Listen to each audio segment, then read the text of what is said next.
बिस्मिल्लाहिर्रहमानिर्रहीम जी अस्सलाम वालेकुम। चैप्टर नंबर 9 के बच्चों हम जो MCQs करने जा रहे हैं उसमें से सबसे पहला MCQ है the corpuscular nature of the light was given by. तो बच्चों ये कार्पस्कुलर नेचर बेसिकली बोलते हैं particle nature of the light को, और ये 1704 में सबसे पहले इस नेचर को न्यूटन ने एक्सप्लेन किया था। तो बच्चों आपके पहले MCQ का आंसर क्या है? न्यूटन है। इसके बाद light is a source to create to carry energy. ज़ाहिर बात है आपको पता है लाइट बेसिकली क्या काम करती है, ये एनर्जी को कैरी करती है। तो इसका आंसर है चार्ली। फिर wave theory of the light was proposed by. कहते हैं जो लाइट की वेव थ्योरी है वो सबसे पहले किस बंदे ने एक्सप्लेन की थी? तो बच्चों याद रखें wave theory of the light को सबसे पहले जिस बंदे ने प्रपोज किया था उसका नाम क्या था? हाइजन। क्या नाम था बच्चों इसका? हाइजन नाम था। According to Newton light travels in the form of particles. तो बच्चों भी मैंने बताया पार्टिकल नेचर थी ये बेसिकली। चार्ली आंसर है इसका। Next, Huygens propose that light travels in space by means of wave motion. बच्चों हाइजन ने ये बताया था कि लाइट जो है वो वेव्स की फॉर्म में किसी भी ल्यूमिनस सोर्स से ट्रेवल करती है। वेव्स की फॉर्म में किसी भी ल्यूमिनस सोर्स से लाइट किस फॉर्म में ट्रेवल करती है? वेव्स की फॉर्म में ट्रेवल करती है। और ये सबसे पहले उसने किस ईयर में ये बात की थी? तो बच्चों इसका आंसर है 1690। बीटा आंसर है। ये बुक की लाइन आप इसको रीड कर लीजिएगा किताब से। उसके बाद light is the type of. बच्चों लाइट क्या है? एनर्जी है, बेसिकली टाइप ऑफ एनर्जी है। The light reach the earth from the sun in the plane wave fronts. बच्चों हमारे पास वेव फ्रंट दो तरह के होते हैं, आपको पता है। एक होता है सफेरिकल वेव फ्रंट जो सफेरिकल सर्फेसिस में होगा, और एक होता है प्लेन वेव फ्रंट। तो अब सूरज से जो लाइट आती है ना वो ज़मीन तक पहुँचते पहुँचते उसका रेडियस इतना बढ़ गया होता है कि वो जब हमारे तक पहुँचती है तो वो एक प्लेन बन गई होती है। देखें शुरू में वो स्फेरिकल होती हैं, मगर अर्थ तक पहुंचते पहुंचते उनका रेडियस इतना बड़ा हो गया होता है कि वो हमें क्या नज़र आती हैं? वो प्लेन वेव की फॉर्म में हम उनको रिसीव करते हैं। तो याद रखिएगा light reach the earth from the sun in plane wave fronts. तो मैंने चैप्टर नंबर 9 के मुकम्मल लेक्चर ना यहाँ पर डिस्क्रिप्शन में भी नीचे दे दूंगा। आप चैप्टर नंबर 9 के अगर डिटेल्ड लेक्चर लेना चाहते हैं तो आपको वहाँ पर मिल भी जाएंगे। तो जस्ट MCQs हैं। इसके बाद interference and diffraction of the light wave and wave fronts considered as. कहता है इंटरफेरेंस और डायफ्रैक्शन में हम वेव और वेव फ्रंट्स को क्या कंसीडर करेंगे? तो प्यारे बच्चों हम उनको आमतौर पर स्फेरिकल वेव फ्रंट कंसीडर करेंगे। हम जो वो यंग्स डबल स्लिट एक्सपेरिमेंट पढ़ते हैं उसमें भी हम स्फेरिकल वेव फ्रंट्स बनाते हैं। डायफ्रैक्शन के केस में भी हम स्फेरिकल वेव फ्रंट्स की स्टडी करते हैं। Huygens principle is used to explain. बच्चों हाइजन प्रिंसिपल किस चीज़ को, लाइट की किस चीज़ को एक्सप्लेन करता था? Very important MCQ। तो याद रखिए वो लाइट की प्रोपागेशन को एक्सप्लेन करता है। हाइजन प्रिंसिपल किसको एक्सप्लेन करता है? लाइट की प्रोपागेशन को एक्सप्लेन करता है। इसके बाद बच्चों चैप्टर नंबर 9 का ही 10 MCQ देखें। इसमें क्या कहता है? कहते हैं the shape of wave front depends upon. जो वेव फ्रंट्स होते हैं उनकी शेप किस चीज़ के ऊपर डिपेंड करती है? किसी भी मीडियम में जब वेव फ्रंट्स प्रोड्यूस होते हैं तो उस मीडियम की विस्कोसिटी, शेप और उस मीडियम की डेंसिटी। तो इसका आंसर है ऑल ऑफ दीज। इन तब सब के ऊपर डिपेंड करती है। The direction in which the light energy is carried. बच्चों डायरेक्शन जिस डायरेक्शन में लाइट एनर्जी कैरी की जाती है हम उस डायरेक्शन को बेसिकली बोलते हैं रे। और हम ये भी कहते हैं रे ऑफ लाइट क्या चीज़ है? ऐसी लाइन जो लाइट की डायरेक्शन ऑफ प्रोपागेशन को शो करती है और वेव फ्रंट्स के परपेंडिकुलर होती है। सपोज करें अब ये वेव फ्रंट्स हैं, ऐसे स्फेरिकल वेव फ्रंट्स हैं। अब जो ये सोर्स है, अब जो रे ऑफ लाइट होती है वो ऐसे होती है ये। तो ऐसी लाइन जो वेव फ्रंट के परपेंडिकुलर होती है और जो लाइट की डायरेक्शन ऑफ प्रोपागेशन को शो करती है हम उसे क्या बोलते हैं? रे ऑफ लाइट बोलते हैं। तो ये रे ऑफ लाइट की डेफिनेशन भी कई दफा पेपर में MCQs में पूछी जाती है। इसके बाद a plane wave is obtained if a point source of light is placed at the focus of a. याद रखिएगा अगर हम किसी भी सोर्स ऑफ लाइट को लेंस, कन्वेक्स लेंस के प्रिंसिपल फोकस के ऊपर रख दें तो बच्चों शुरू में तो वो वेव्स स्फेरिकल होती हैं, मगर जब वो यहाँ से बाहर निकलती हैं तो वो प्लेन वेव फ्रंट्स बन के बाहर निकलती हैं। मैंने अपने लेक्चर्स में डिटेल में ये बात समझाई हुई है। तो बच्चों याद रखिएगा plane wave is obtained if a point source of light is placed at the focus of a lens. तो अब बच्चों इस MCQ का आंसर क्या बनेगा? तो अब देखें लेंस की, क्योंकि हम आमतौर पे एक प्लेन लेंस ले लें या कन्वेक्स लेंस ले लें, तो क्योंकि लेंस वाली ऑप्शन बेस्ट है इसलिए हमने आंसर बीटा लगा दिया है। When the disturbance is propagate out in all directions from a point source then अगर तमाम डायरेक्शंस में लाइट प्रोपागेट हो जाए बच्चों तो याद रखिएगा ऐसे वेव फ्रंट को क्या बोलते हैं? स्फेरिकल वेव फ्रंट बोलते हैं। हर तरफ फैल जाएगी ना। All the points on a primary wave front can be considered as a source of production of secondary wavelets. ये स्टेटमेंट किसकी थी? हाइजन प्रिंसिपल की थी, ठीक है। ये उसके पास्टुलेट्स जो हैं दो वो वाले में। उसके बाद the electromagnetic theory was developed by, बच्चों इलेक्ट्रोमैग्नेटिक थ्योरी को किस साइंटिस्ट ने एक्सप्लेन किया था? तो मैक्सवेल ने इलेक्ट्रोमैग्नेटिक थ्योरी को एक्सप्लेन किया था। इसके बाद बच्चों next, direction of propagation of light रे इज, अभी आपको बताया कि लाइट रे की जो प्रोपागेशन, डायरेक्शन ऑफ प्रोपागेशन होती है वो perpendicular to the wave front होती है। ऊपर आपको मैं समझा कर भी आया हूँ ये 11 वाले एमसीक्यू में, ठीक है। इसके बाद light waves are, light waves क्या हैं? लाइट वेव्स कहता है कॉम्प्लेक्स है, मोनोक्रोमेटिक है, mixture of monochromatic and complex जी। तो आपके इस एमसीक्यू का आंसर है लाइट वेव्स कॉम्प्लेक्स है। इनमें से बेस्ट ऑप्शन ये बनती है, क्योंकि सारी लाइट वेव्स मोनोक्रोमेटिक थोड़ी होती हैं, ठीक है। तो कॉम्प्लेक्स है, मतलब मिक्सचर है उनका। उसके बाद next, a medium which separates out of a complex wave into component wave, जो कॉम्प्लेक्स वेव को कंपोनेंट की फॉर्म में, मतलब कॉम्प्लेक्स वेव से मुराद हर डायरेक्शन में वो वेव है, और उसको कंपोनेंट वेव से मुराद किसी एक पर्टिकुलर डायरेक्शन में अगर आप उसको हासिल कर लेते हैं तो हम ऐसे मीडियम को बच्चों क्या बोलते हैं? हम ऐसे मीडियम को, यानी जिसमें कहता है कि a medium which separates out a complex wave into component wave is called dispersive medium. तो हम उसको बेसिकली डिस्पर्सिव मीडियम, नहीं डिस्पर्सिव में तो वो वेव डिस्पर्स हो जाएगी ना, पोलराइजिंग मीडियम उसको बोलेंगे, जिसमें हम लाइट की किसी पर्टिकुलर कंपोनेंट को हासिल करते हैं। अब आपको पता है लाइट को अगर हम बात करें, लाइट में इलेक्ट्रिक और मैग्नेटिक फील्ड्स दोनों मौजूद हैं, इलेक्ट्रोमैग्नेटिक वेव्स हैं वो, तो अगर हम सिर्फ एक कंपोनेंट उसमें से निकाल लें, इसका मतलब है वो पोलराइजेशन आपने उसकी कर दी, तो वो पोलराइजिंग मीडियम होगा। When light wave pass through a dispersive medium what happens to them, अच्छा जब लाइट किसी डिस्पर्सिव मीडियम में बच्चों जाती है तो वो क्या हो जाती है? अच्छा एक मिनट, ये थोड़ा सा ना complex wave into component waves, अच्छा कंपोनेंट वेव्स उसने बोला था, हाँ हाँ एक मिनट बच्चों थोड़ी सी मिस्टेक हो गई। ये जो medium which separates out a complex waves into component waves, मतलब एक ही डायरेक्शन नहीं, कंपोनेंट वेव्स का वर्ड उसने बोला है, मतलब ज्यादा डायरेक्शन में उसको फैला दिया, इसका मतलब वो डिस्पर्स हो गई है लाइट, तो वो मीडियम डिस्पर्सिव मीडियम होगा। सॉरी 18 एमसीक्यू का आंसर है बच्चों चार्ली। इसके बाद when light wave pass through a dispersive medium what happens to them, तो बच्चों सेपरेट इनटू कंपोनेंट वेव्स। तो आपके इस एमसीक्यू का आंसर क्या है बच्चों? बीटा। जब वेव डिस्पर्सिव मीडियम में से गुजरती है तो वो कंपोनेंट वेव्स में स्प्लिट हो जाती है। इसके बाद when wave pass from one medium to another medium, तो बच्चों उसकी वेवलेंथ में भी तब्दीली आती है, स्पीड में भी तब्दीली आती है, मगर फ्रीक्वेंसी कांस्टेंट रहती है, क्योंकि फ्रीक्वेंसी जो होती है ना, जो फ्रीक्वेंसी होती है बच्चों वो मीडियम के ऊपर डिपेंड करती है। सॉरी ये नीचे हो गया था ज़्यादा ही, फ्रीक्वेंसी मीडियम के ऊपर डिपेंड करती है। तो इसका आंसर क्या है? ऑल ऑफ दीज इसका ब्यूटीफुल आंसर है। ओके बच्चों, तो ये आप लोगों ने ये 18 में धोखा नहीं खाना, ठीक है, मैं भी खा गया था। वर्ड उसने यूज़ किया वेव्स का, तो कंपोनेंट वेव्स बनी है, मतलब एक तो वो डिस्पर्स होगी ना लाइट।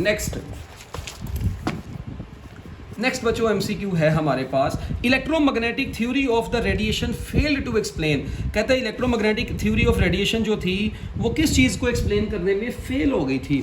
तो बच्चों इलेक्ट्रोमैग्नेटिक थ्योरी जो थी ना वो कॉम्पटन इफेक्ट को एक्सप्लेन कर सकी थी, ना वो एनर्जी मैस रिलेशन को, ना फोटो इलेक्ट्रिक इफेक्ट को, तो वो ऑल ऑफ दीज इसका आंसर है। Electromagnetic waves in free space travel with speed of light 3 to 10⁻⁸ metre per second. The first explanation of the wave nature of the light in 1801 किस बंदे ने की थी? तो बच्चों हाइजन, अब वो आप कहते नहीं है क्या नाम है, यंग डबल स्लिट एक्सपेरिमेंट 1801 में, मतलब जिसमें लाइट की वेव नेचर को आप पढ़ते हैं, तो इसका आंसर है थॉमस यंग ने। ठीक है, तो 23 एमसीक्यू का प्यारे बच्चों आंसर क्या हो गया? Beta. Huygens principle is use to explain, Huygens principle बच्चों किस चीज़ को एक्सप्लेन करता है? तो 24 एमसीक्यू में बच्चों ये वेवफ्रंट्स को लोकेट करता है। ऑब्वियसली वेवफ्रंट्स की फॉर्म में लाइट ट्रेवल करती है, इसने बताया था, तो locate the wavefronts. The locus of all the points in a medium having the same phase of vibration is called wavefront. ऐसी सरफेस जिसके ऊपर तमाम पॉइंट्स का फेज ऑफ वाइब्रेशन सेम होता है उसे क्या बोलते हैं? वेवफ्रंट बोलते हैं। उसके बाद Huygens principle states that all the points on the primary wavefront are source of secondary wavelet. इसकी बेस्ट ऑप्शन ये बन रही है, बुक की लाइन है ये, तो सिंपल सा, बाकी ऑप्शन मैंने पढ़े नहीं है क्योंकि मैंने देख ली, यही बेस्ट मुझे लगी है, आप पढ़ेंगे पूरी।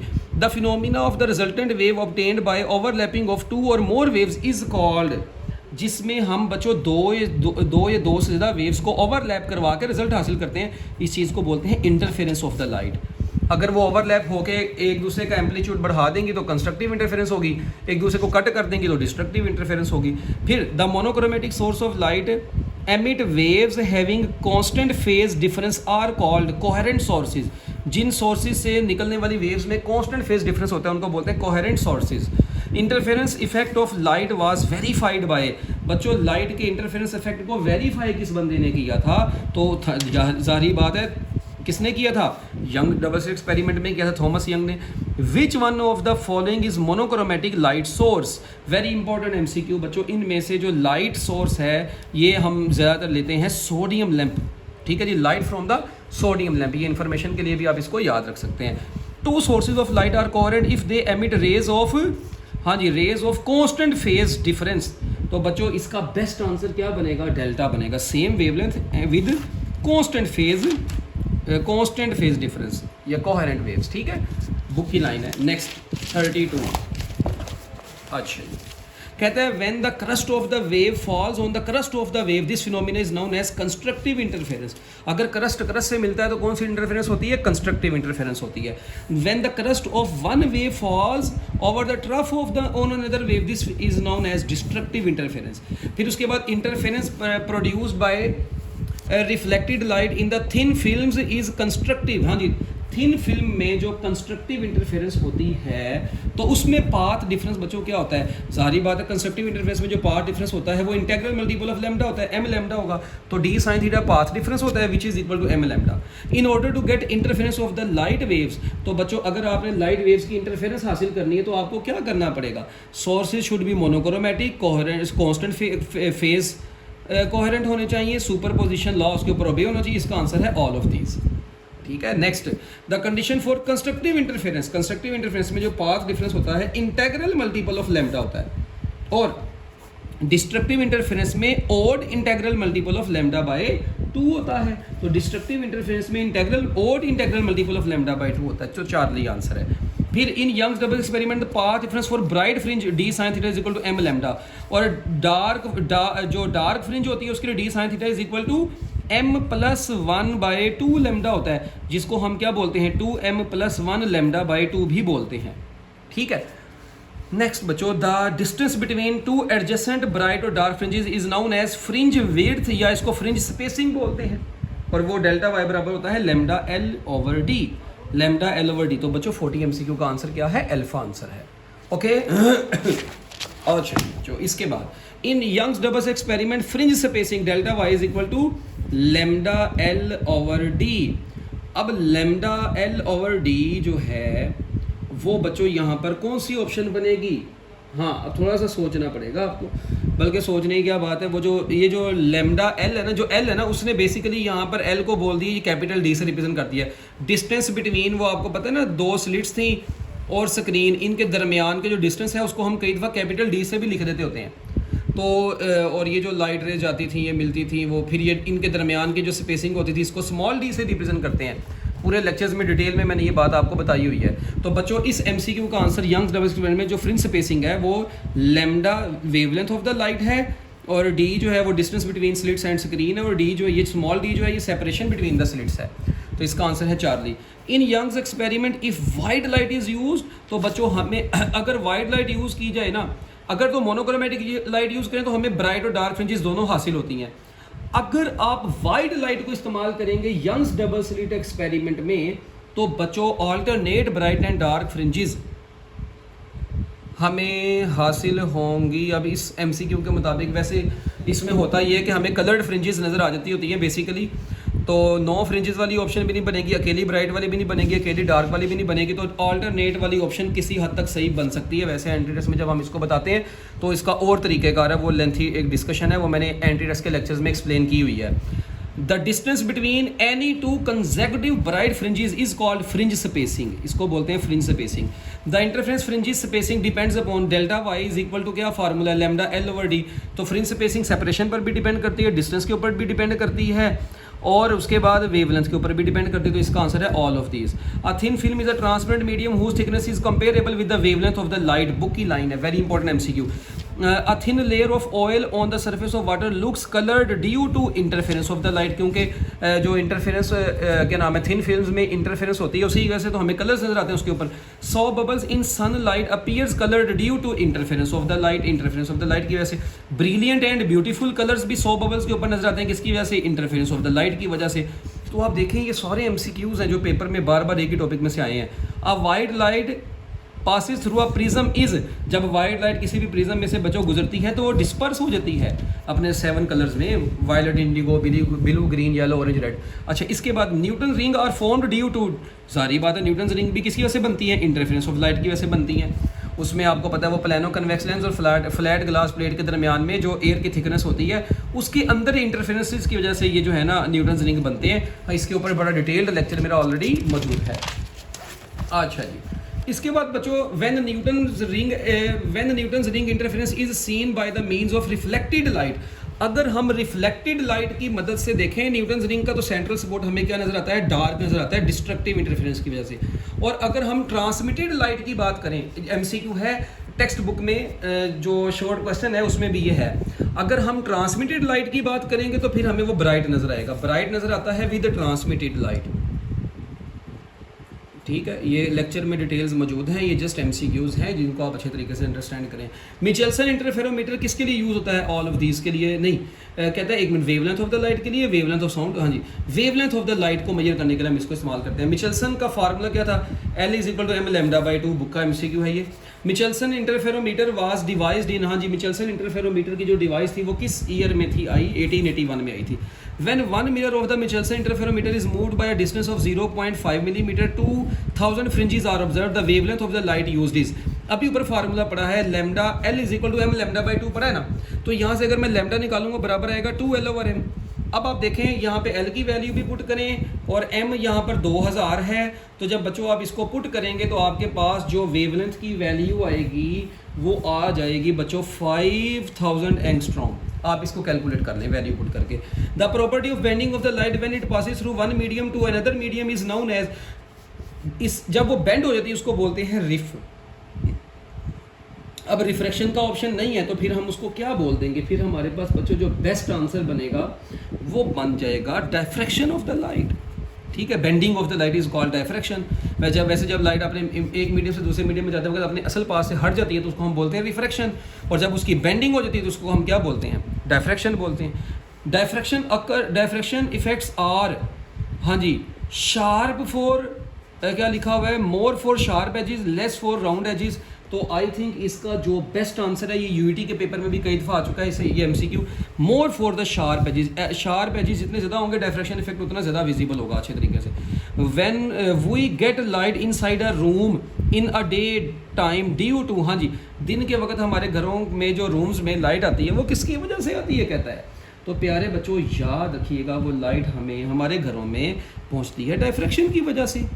ठीक है, वो स्प्रेडिंग भी हो जाती है ना, लाइट की स्प्रेडिंग और बेंडिंग को तो डायफ्रैक्शन बोलते हैं। Diffraction effect was observed in 1801 by, सबसे पहले डायफ्रैक्शन की इफेक्ट को 1801 में कहता किसने एक्सप्लेन किया था? हाइजन ने एक्सप्लेन किया था।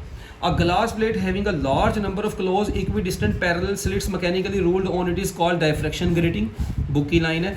A diffraction grating has 500 lines per millimeter. Its grating element, अब देखें बच्चों, D is equal to grating element का फार्मूला याद रखें 1/n होता है। क्या होता है? 1/n। अब देखें, अब यहाँ पर जो लाइंस हैं वो 500 हैं। अच्छा, मगर अब ये लाइंस हैं पर मिलीमीटर। ठीक है, क्या है ये? पर मिलीमीटर है। तो अब आप क्या काम करेंगे बच्चों, याद रखिएगा, अगर आपके पास पर सेंटीमीटर हो या पर मिली, अगर पर सेंटीमीटर होता तो आप इसको 100 से मल्टीप्लाई करवा देते, पर मिलीमीटर है ना तो आप नीचे इसको 1000 से मल्टीप्लाई करवा दें, यानी जो नंबर ऑफ लाइंस होती हैं ना वो पर मिलीमीटर है ना। देखें ये लाइंस हैं पर मिलीमीटर का मतलब मिलीमीटर से डिवाइड कर दिया। जब वो मिली ऊपर मिली 10⁻³ ऊपर जाएगा तो 10⁻³ हो जाएगा, तो वो बेसिकली 500 से मल्टीप्लाई होना है। तो ये शॉर्टकट याद रखें, अगर लाइंस पर मिलीमीटर में तो जितनी भी वैल्यू उसको 1000 से मल्टीप्लाई करवाएं और उसका रेसिप्रोकल ले लें। अब जब आप इसका रेसिप्रोकल लेंगे, ठीक है, तो अब ये देखें, अगर ये 1000 है ऊपर जाएगा तो ये तो मिली बन जाएगा, और 1/5 होता है 0.2, और ये भी 2 0 ऊपर जाएंगे 10⁻⁻2 मिलीमीटर बन रहा है इस वक्त। तो अब ये बन जाएगा 2 इंटू, अब इसको ज़रा अगर आप सॉल्व कर लें तो ये बनेगा 2 इंटू 10⁻³ मिलीमीटर। तो बच्चों आपके 61 MCQ का जो आंसर है वो चार्ली बनेगा।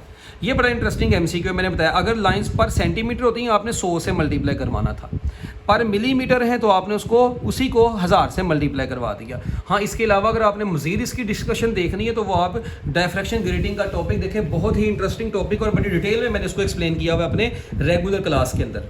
इसके बाद प्यारे बच्चों नेक्स्ट MCQ देखें। The formula for the diffraction grating d sin theta is equal to m lambda, आपको पता ही है बीटा आंसर है। The condition for constructive interference in case of diffraction grating में कंस्ट्रक्टिव इंटरफेरेंस की जो कंडीशन है वो d sin theta is equal to m lambda है। Interference effect of light were verified by, हाँ जी इंटरफेरेंस वही आपको बता दिया था, लाइट की इंटरफेरेंस के इफेक्ट को किसने वेरीफाई किया था, यंग ने वेरीफाई किया था अपने एक्सपेरिमेंट की मदद से। ठीक है बच्चों, तो इस 64 MCQ का आंसर क्या है A. A fringe is a path of, हाँ जी फ्रिंज क्या है, कहता है जो फ्रिंज होती है it is a path of constant phase होती है। The main advantage of grating over Young's apparatus is the, हाँ जी कहता है जो ग्रेटिंग का मेन एडवांटेज है यंग अपरेटस के मुकाबले में वो क्या है। तो बच्चों याद रखिएगा उसमें ये है कि ये हमें ना जो ब्राइट लाइंस हैं उसकी शार्पनेस ज़्यादा क्लियर करके ज़्यादा देता है, ज़्यादा शार्पनेस देता है। तो बच्चों इसका MCQ का आंसर है डेल्टा। इसके बाद Michelson interferometer is based on the principle of, very important MCQ, ये 67 MCQ is very important MCQ प्यारे बच्चों। तो याद रखिएगा ये डिवीजन्स ऑफ द एम्पलीट्यूड के प्रिंसिपल के ऊपर वर्क करता है मिचेल्सन इंटरफेरोमीटर, क्योंकि वो आप देखते हैं ना स्प्लिट बीम स्प्लिटर होता है ना, इसके शुरू में जो ग्लास प्लेट है G1, वो जैसी लाइट आती है तो वो लाइट स्प्लिट होकर कुछ आगे चली जाती है, कुछ इधर चली जाती है, फिर आगे दूसरी स्प्लिट में से गुजरती है, वो कंपनसेटर होती है, फिर इधर मिरर पर जाती है, वो सारी कहानी। तो फिर यहाँ पे हम आई में उसको ऑब्जर्व करके उसकी इंटरफेरेंस को ऑब्जर्व करते हैं। अच्छा, तो division of the amplitudes, the blue colour of the sky is due to scattering. ठीक है, याद रखिएगा जो रेले स्कैटरिंग होती है वो वेवलेंथ की पावर 4 के इनवर्सली प्रोपोर्शनल होती है। तो स्कैटरिंग सबसे ज़्यादा उसी की होगी ना जिसकी वेवलेंथ कम से कम होगी, तो ब्लू कलर की वेवलेंथ सबसे कम होती है, इसलिए स्कैटरिंग सबसे ज़्यादा इसकी होती है। Next, the velocity of the light was accurately measured by Michelson. ठीक है, वो उसने अपना एक्सपेरिमेंट किया था। इसके बाद the wavelength of the X rays angstrom के ऑर्डर में होती है, 1 एंगस्ट्रॉम के ऑर्डर में होती है। Interference and diffraction of the light support the, हाँ जी ये इंटरफेरेंस और डिफ्रैक्शन लाइट की कौन सी नेचर को एक्सप्लेन करते हैं। याद रखिएगा बच्चों ये लाइट की वेव नेचर को एक्सप्लेन करते हैं, कि इंटरफेरेंस और डिफ्रैक्शन लाइट की वेव नेचर को एक्सप्लेन करते हैं। इसके बाद polarization of the light shows that light is, याद रखिएगा बच्चों लॉन्गिट्यूडनल वेव्स तो पोलराइज हो नहीं सकती, तो लाइट वेव्स की पोलराइजेशन हो सकती है, ये इसकी ट्रांसवर्स नेचर को शो करती है ये बेसिकली। तो इसका आंसर है बीटा। इसके बाद polarization of the light, polarization of the light takes place in, हाँ जी कहता है लाइट की पोलराइजेशन किस में होती है, ट्रांसवर्स वेव्स में होती है। लॉन्गिट्यूडनल वेव्स तो पोलराइज हो नहीं सकती, वो तो ऑलरेडी पोलराइज्ड होती हैं।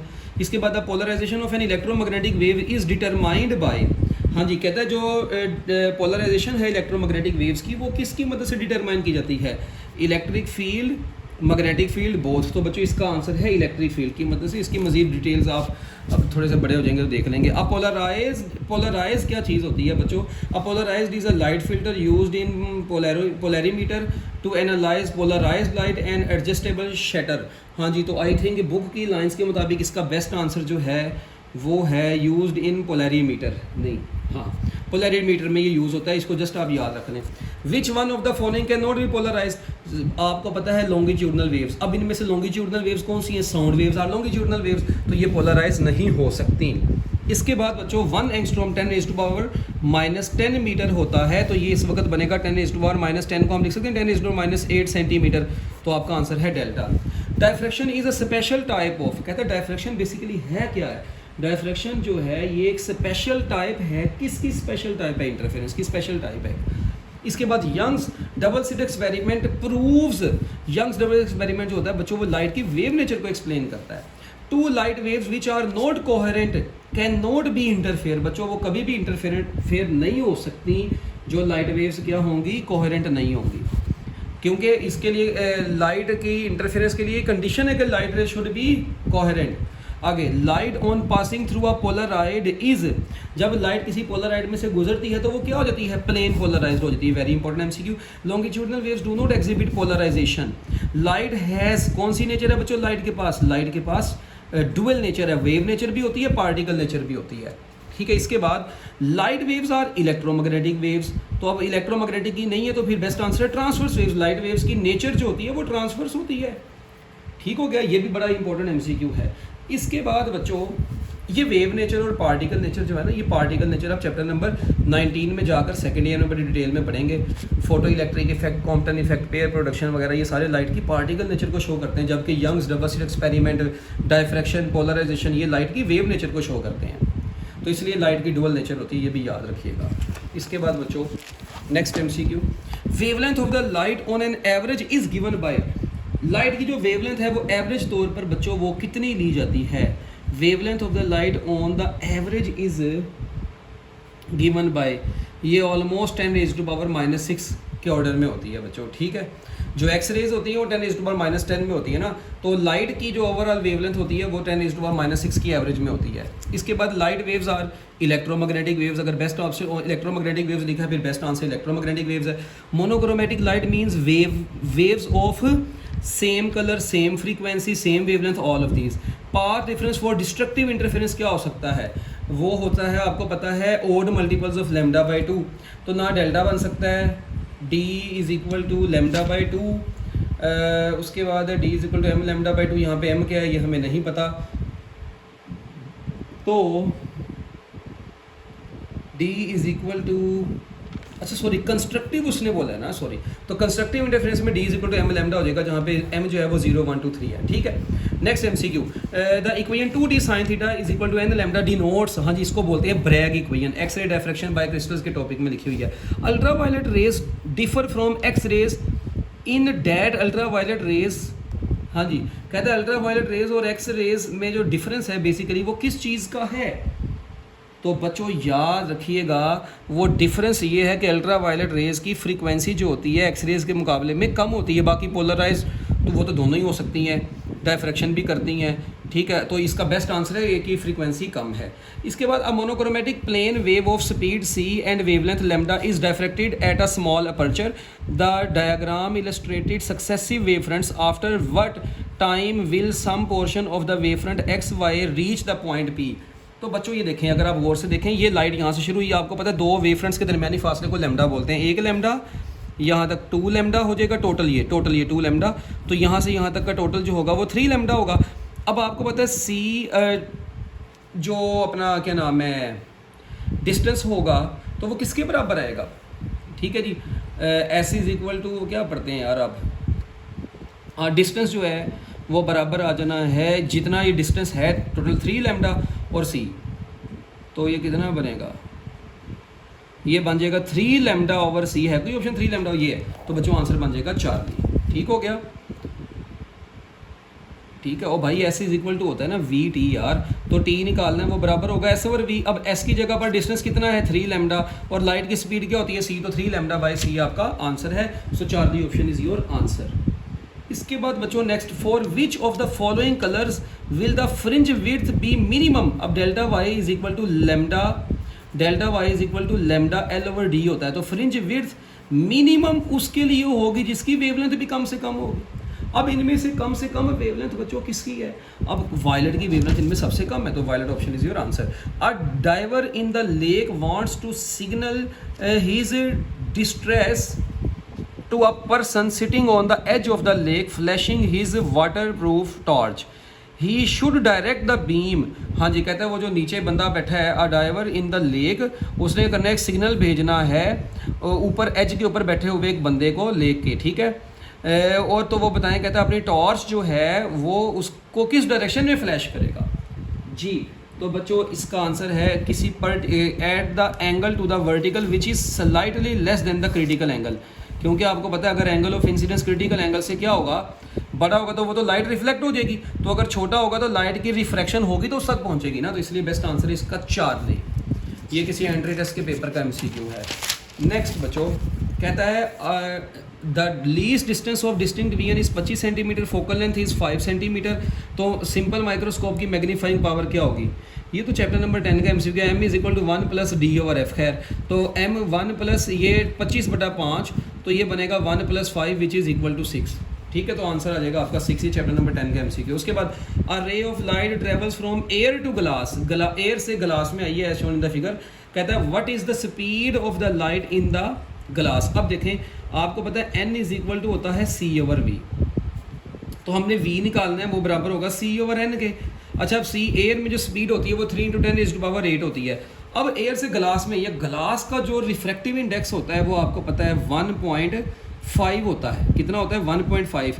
1.5 का मतलब है 3/2, 3 से कट जाएगा, 2 ऊपर चलेगा तो 2 × 10⁸ मीटर पर सेकंड आपका आंसर आ जाना है। तो 2 × 10⁸ मीटर। तो बच्चों आपके 95 MCQ का जो बेस्ट आंसर बनेगा वो 2.12 यानी अप्रोक्सीमेटली ये बनेगा Charlie. Light reaches the earth from the sun in nearly, हाँ जी, कहता है ये आपके टेटबिट्स में भी था चैप्टर नंबर 1 की। तो इस MCQ का आंसर है 8 minutes and 20 seconds. Longitudinal waves do not exhibit polarization, polarization exhibit नहीं करती। The danger signals are red while the eye is more sensitive to yellow because, कहता है डेंजर सिग्नल्स जो होते हैं वो आमतौर पर रेड होते हैं, जबकि हमारी आंख जो है वो ज़्यादा सेंसिटिव है येलो कलर के लिए। उसकी वजह क्या है? तो बच्चों 98 MCQ का आंसर है, क्योंकि रेड जो है उसकी scattering as compare to yellow क्या होती है? कम होती है। Scattering in the red is less as compare to yellow, क्योंकि अभी मतलब स्कैटरिंग का वेवलेंथ की पावर 4 के साथ इन्वर्स रिलेशन होता है। तो जारी बात है जिसकी वेवलेंथ ज़्यादा होगी उसकी स्कैटरिंग कम होगी। ठीक है, तो रेड की वेवलेंथ अब ज़्यादा है तो स्कैटरिंग उसकी कम होगी एज कम्पेयर टू येलो। तो आंसर है Charlie. When crust of one wave falls on the crust of the other wave, this phenomenon is known as constructive interference. In double slit experiment, if white light is used, दोबारा आगे alternate dark and bright fringes will be seen. In Young's double experiment, if the distance between the slits is doubled and distance between slits and screen is halved, अच्छा, अब delta y is equal to है lambda L over d। अब देखें, कहता है अगर distance between the slits को हम क्या कर देंगे? अगर distance between the slits को आपने कर दिया double and distance between slits and screen, अच्छा, डिस्टेंस बिटवीन द स्लिट्स को डबल किया, distance between slits and screen को हाफ किया, यानी L/2, और ये 2D, ये 2 से आके मल्टीप्लाई हो जाएगा तो टोटल फ्रिंज स्पेसिंग जो है 1/4 हो जाएगी। कितनी हो जाएगी? 1/4 हो जाएगी। 2 कटेगा नहीं, 2 से आके मल्टीप्लाई होगा। ये L/2 हुआ है, ये 2D हुआ है, 2 से मल्टीप्लाई हो जाएगा तो टोटल फ्रिंज स्पेसिंग पहले से 4 गुना कम हो जाएगी। The blue of the sky is due to scattering, अभी आपको पहले भी बता दिया स्कैटरिंग की वजह से ऐसा। इसके बाद when one mirror of the Michelson interferometer is moved a distance of 0.5 mm, 2000 fringes are observed। तो वही formula L is equal to m λ/2 होता है। ठीक है, तो यहाँ से बच्चों लैम्डा निकलेगा 2L/m। लैम्डा किसके बराबर रहेगा? 2L/m के बराबर रहेगा। अब यहाँ से इसको आप कैलकुलेट कर लें, आपको इस MCQ का आंसर बीटा मिलेगा। The wavelength of the x rays 1 angstrom के ऑर्डर में होती है। Wavelength of x ray falling at an glancing angle of 30 degree with crystal atomic spacing इतनी है। तो कहता है फर्स्ट ऑर्डर डिफ्रैक्शन के लिए वेवलेंथ ऑफ द लाइट क्या होगी? देखें 2d sin theta is equal to m lambda है फार्मूला। तो जब हमने लैम्डा निकालना है वो बराबर आ जाएगा 2d sin theta divided by m। अब आप मुझे ये बताएं कि आपके पास ये 2d है, d की वैल्यू 2 × 10⁻⁻10 है और थीटा जो है वो sin 30 डिग्री है और जो m है वो 1 है। अब देखें sin 30 1/2 होता है, वो इस 2 से कट जाना है तो आपका आंसर 2 × 10⁻⁻10 मीटर ही बचना है। तो ये आंसर आपका बन जाएगा ब्रावो। उसके बाद है जी 5000 lines per centimetre are ruled on a diffraction grating. अब देखें तो कहता है बताएं स्लिट स्पेसिंग कितनी होगी। अब देखें 106 MCQ में d, अभी आपको बताया था d is equal to 1/n है। अगर सेंटीमीटर है तो आप 100 से मल्टीप्लाई करवा देंगे, मिलीमीटर होता है 1000 से। तो आप देखें n कितना है, उसने बोल दिया 5000, ज़रब 100 कर दें तो अब आपका जो ओवरऑल आंसर आएगा वो किस में आएगा? अब इसको कैलकुलेट करें 1/5, ये बन जाएगा 100 और ये 3 मिलके 10 की पावर 5 ऊपर आकर -5 और 1/5 होता है 0.2, तो ये बन जाएगा 2 × 10⁻⁻6 मीटर। ठीक है, ये 2 × 10⁻⁻6 मीटर बन जाएगा। तो अगर मैं इसकी बात करूं तो 2 × 10⁻6 इनमें से कौन सी ऑप्शन बनेगी? देखिए एंगस्ट्रॉम और 10 की पावर -10, जब इसको हम करवाएंगे तो ये डेल्टा ऑप्शन इसका आंसर बनेगा 106 का। थोड़ा सा टेक्निकली अब इसको सोच लें। ठीक है, तो बच्चों 106 का आंसर क्या बन जाएगा? डेल्टा। दोबारा सुन लें, n की वैल्यू पुट की 5000, ठीक है, 100 से मल्टीप्लाई करवा दिया। अब ये बन जाना 10 की पावर 5 ऊपर जाएगा तो -5 बनेगा। 1/5 होता है 0.2, तो 2 × 10⁻⁻6 बनना है। ठीक है, तो 2 × 10⁻⁻6 मीटर, तो वो बराबर होता है 2 × 10⁻4 एंगस्ट्रॉम के। Which one of the following can not be polarise sound waves? The ratio of fringe width for bright and dark fringes. बच्चों ब्राइट और डार्क फ्रिंजेस की फ्रिंज स्पेसिंग दोनों की सेम होती है तो रेशियो 1 होगी। the ratio of the two waves, the ratio of intensity of the two waves are 4/1, ratio of their amplitude, intensity is directly proportional to square of the amplitude. तो याद रखिएगा I1 over I2 किसके बराबर होगा, A1 over A2 का whole square. तो अब अगर आपने एम्पलीट्यूड रेशो निकाली तो A1 ओवर A2 किसके बराबर रहेगा, under root I1 over I2 के बराबर रहेगा। अब इंटेंसिटीज रेशो 4:1 है तो 4:1 का अंडर रूट लें आप तो वो आंसर आ जाएगा 2:1। अल्फा ऑप्शन आपका आंसर है 109 का। उसके बाद the refractive index of the index of refraction of diamond, कहता है डायमंड का इंडेक्स ऑफ रिफ्रैक्शन 2 है तो velocity of the light in the diamond कितनी होगी। अब देखें n इज़ इक्वल टू वही C ओवर V फार्मूला लगाएं तो V इज़ इक्वल टू क्या आ जाएगा, V इज़ इक्वल टू आ जाएगा C ओवर n। ठीक है, अब C कितना है 3 × 10⁸ रिफ्रैक्टिव इंडेक्स ऑफ डायमंड कितना है, कहता है 2 है तो 3/2 जो होता है 1.50 10 की पावर 8 बन जाएगा। तो आपका आंसर बन जाएगा बच्चों डेल्टा 1.5 × 10⁸ तो ले जी बच्चों ये आपका 35 मिनट का एक तकरीबन 36 मिनट का ही बन गया। ये एक लेक्चर था जिसमें मैंने आपको चैप्टर नंबर 9 के बोर्ड के मशहूर MCQs करवा दिए हैं और मैं उम्मीद करता हूँ कि इंशाल्लाह आप इन MCQs को समझ गए होंगे। बाकी मज़ीद लेक्चर्स के लिए आप चैप्टर नंबर 9 की प्लेलिस्ट विज़िट करें। थैंक यू बच्चों, अल्लाह हाफिज़।